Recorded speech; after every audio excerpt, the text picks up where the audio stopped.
Hello बच्चों। चलिए प्रश्न को समझते हैं।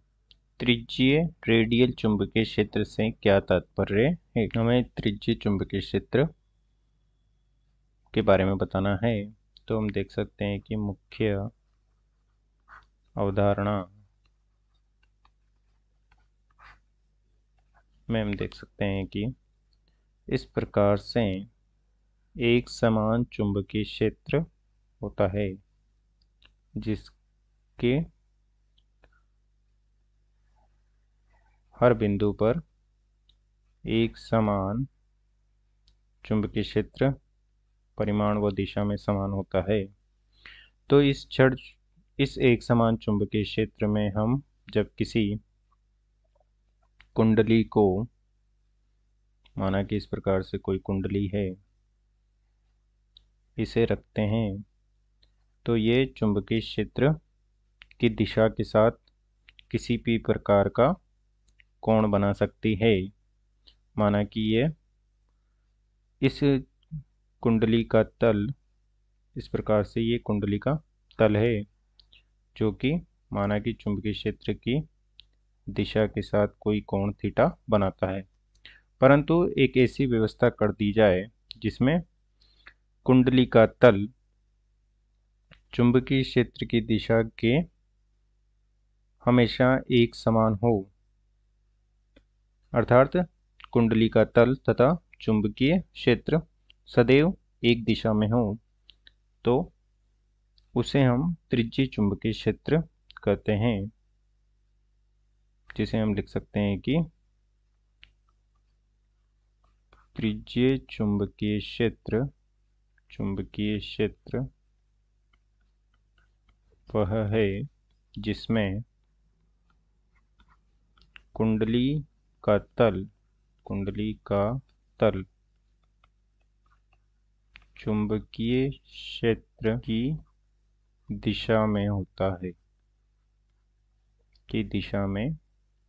है। त्रिज्यीय चुंबकीय क्षेत्र वह है जिसमें कुंडली का तल, सदैव भी लगा सकते हैं, सदैव चुंबकीय क्षेत्र की दिशा में होता है। अर्थात कुंडली किसी भी प्रकार घूम जाए परंतु उसकी तल व चुंबकीय क्षेत्र की दिशा में परिवर्तन नहीं होता है, सदैव समान दिशा में होते हैं।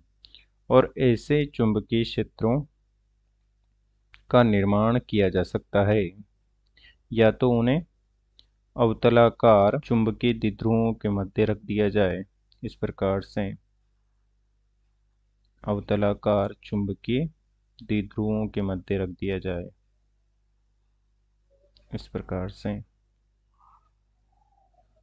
एक एन सिरा है, एन ध्रुव है और एक एस ध्रुव है, और इस प्रकार से इसके मध्य कोई इस प्रकार से कुंडली रख दी जाए, जो कि इस प्रकार से, चूंकि ये दिखने में हमें एक इस प्रकार से दिख रहे हैं परंतु ये अवतलाकार बेलन के भाग हैं, तो इसमें ये 3D में इस प्रकार से होंगे,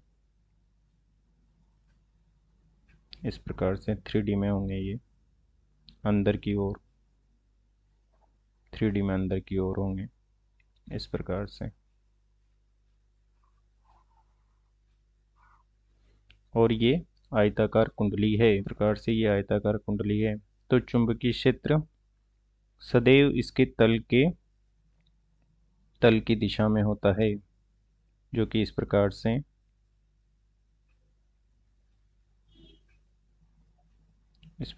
एन से एस की ओर होगा। ये जिधर भी घूमती जाएगी उधर ही इसका चुंबकीय क्षेत्र सदैव इसकी तल की दिशा में होगा,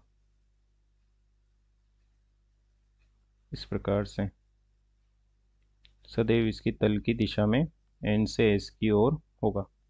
या फिर इस त्रिज्यीय चुंबकीय क्षेत्र को इस प्रकार भी निर्मित किया जा सकता है कि किसी लोहे की क्रोड को, माना कि इस प्रकार से कोई बेलनाकार लोहे की क्रोड है और उस पर कुंडली को लपेट दिया जाए,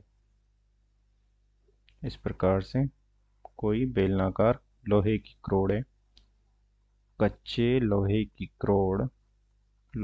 क्रोड है और उस पर हमने कुंडली को लपेट देते हैं। इस प्रकार से एक आयताकार कुंडली को लपेटेंगे तो उसकी आकृति आयताकार हो जाएगी। इस प्रकार से एक कुंडली को लपेट देते हैं। तो जब किसी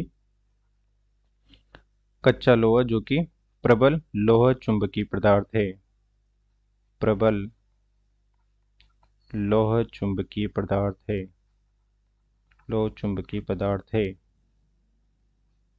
जब इसे चुंबकीय क्षेत्र में रखा जाता है तो यह अधिकतम चुंबकीय क्षेत्र रेखाएं अपने में से गुजारता है। तो जब ये अपने में से गुजारता है तो सभी चुंबकीय क्षेत्र रेखाएं इसके त्रिज्यीय दिशा में प्रवेश करती है। इस प्रकार से त्रिज्यीय दिशा में प्रवेश करेगी और त्रिज्यीय दिशा में बाहर निकलती चली जाएगी, जिससे कि सदैव ये कुंडली की तल की दिशा में होगा, क्योंकि कुंडली इस कच्चे लोहे के बेलन पर लपेटी गई है और उसका तल और चुंबकीय क्षेत्र जो कि त्रिज्यीय दिशा में प्रवेश कर रहा है तथा त्रिज्यीय दिशा में बाहर निकल रहा है, तो उसका दोनों की तल, कुंडली का तल व चुंबकीय क्षेत्र की दिशाएं समान हो जाएगी। इस प्रकार से त्रिज्यीय चुंबकीय क्षेत्र का निर्माण किया जाता है तथा चल कुंडली धारामापी में हम दोनों चीज़ों को यूज करते हैं। अवतलाकार चुंबकीय द्विध्रुव का भी उपयोग करते हैं तथा उससे कच्चे लोहे के बेलनाकार क्रोड पर लपेट दिया जाता है, जिससे हमें प्रबल त्रिज्यीय चुंबकीय क्षेत्र प्राप्त होता है। अतः दिए गए प्रश्न को हमने स्पष्ट कर दिया है। आशा करते हैं आपको समझ में आया होगा। धन्यवाद।